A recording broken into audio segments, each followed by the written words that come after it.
আজকের আলোচনার বিষয় ক্লাস 6-এর ইংরেজি it all began with deep deep গল্প। লিখেছেন Alka Shankar and Sharlene Mukundan. It all began with deep deep মানে এটা শুরু হয়েছিল বৃষ্টির মাধ্যমে। ডিপ ডিপ মিন্স গুড়ি গুড়ি বৃষ্টি।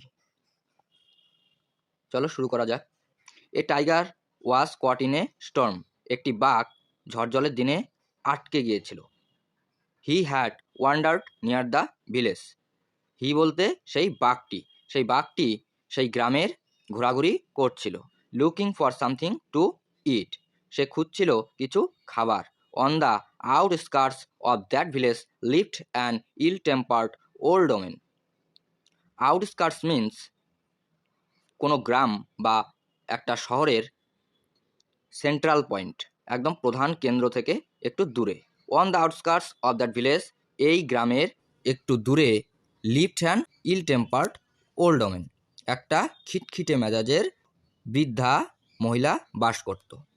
The tiger huddled in shelter close to the wall of the woman's হাট।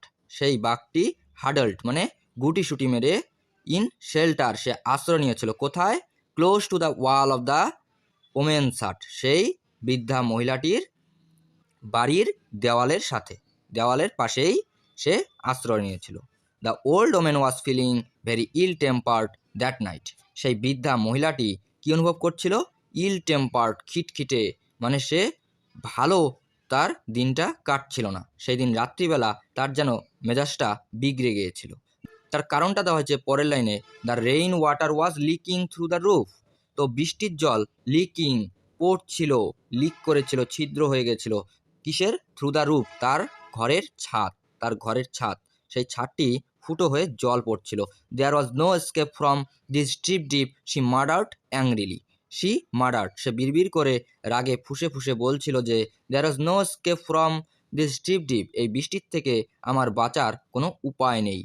পুশিং, সে পুশিং মানে ঠেলছিল, হার বেড, তার বিছানাটিকে, অ্যারাউন্ড দ্য রুম, তার ঘরের চারপাশে, টু কিপ ইট ড্রাই, সেই বিছানাটাকে শুকনো রাখার জন্য। She shoved the bed and a tin trunk against the wall, এবং সেই টিনের ট্রাঙ্ক এবং যা বিছানা টিছানা ছিল সমস্তই তার ওয়ালের ঘেঁষে রাখলো। দ্য ওয়াল শুক, তো স্বভাবতই সেই তার দেওয়ালটি কী হলো? কাঁপতে লাগলো। The deep deep will be the death of me, she shouted. She বলতে সেই ওল্ড ওমেন, ওল্ড ওমেন চিৎকার করে বলল যে দ্য ডিপ ডিপ, সেই বৃষ্টি, will be the death of me, এই বৃষ্টি আমাকে মেরে ফেলবে। The tiger on the opposite side of the wall felt the wall shake and was frightened. সেই বাঘটি অন দ্য অপোজিট সাইড, সেই বাঘটি দেওয়ালের বিপরীত পাশে, ফেল্ট কি অনুভব করলো? দ্য ওয়াল শেক, যে দেওয়ালটি কাঁপছে, বাঘটি ভাবছে যে দেওয়ালটি কাঁপছে। অ্যান্ড ওয়াজ ফ্রাইটেন্ড, এবং কাঁপছে দেখে সে ভয় পেয়ে গেল। The deep deep must B A vary dreadful creature, এই গুড়ি গুড়ি বৃষ্টি মাস্ট বি অবশ্যই হবে যে ভেরি ড্রেডফুল ক্রিয়েচার, হয়তো ভয়ানক কোনো জন্তু। হি থট, সে ভাবল। মিন হোয়াইল, ইতিমধ্যে Bholenath, Bholenath comma the potter, ভোলেনাথকে একজন কুমোর।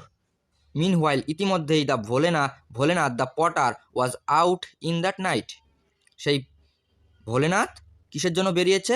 রাত্রেবেলা। লুকিং ফর হিজ ডাঙ্কি, তার গাধার জন্য বেরিয়েছে। ইন দ্য স্টর্ম, এই ঝড় জলের দিনে। Suddenly he saw an animal, সে কী করলো? যে হঠাৎ করে সে দেখতে পেল একটা জন্তু।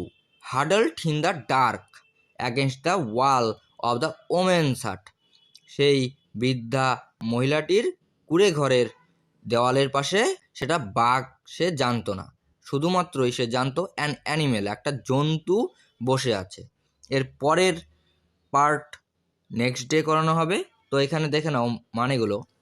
Outskirts, part of the village or city farthest from the central area, বলছে কোনো গ্রাম বা শহরের একদম সেন্ট্রাল এরিয়া, মধ্যবিন্দু বা প্রধান জায়গার থেকে একটু দূরে, সেই স্থানকে বলা হয় আউটস্কার্টস।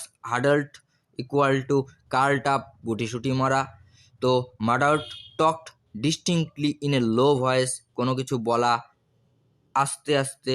শিফট পুশড, মানে ঠেলে দেওয়া, something in a rough way, খসড়াভাবে, মসৃণভাবে। তো ড্রেডফুল, ফিয়ারফুল মানে ভয় পেয়ে।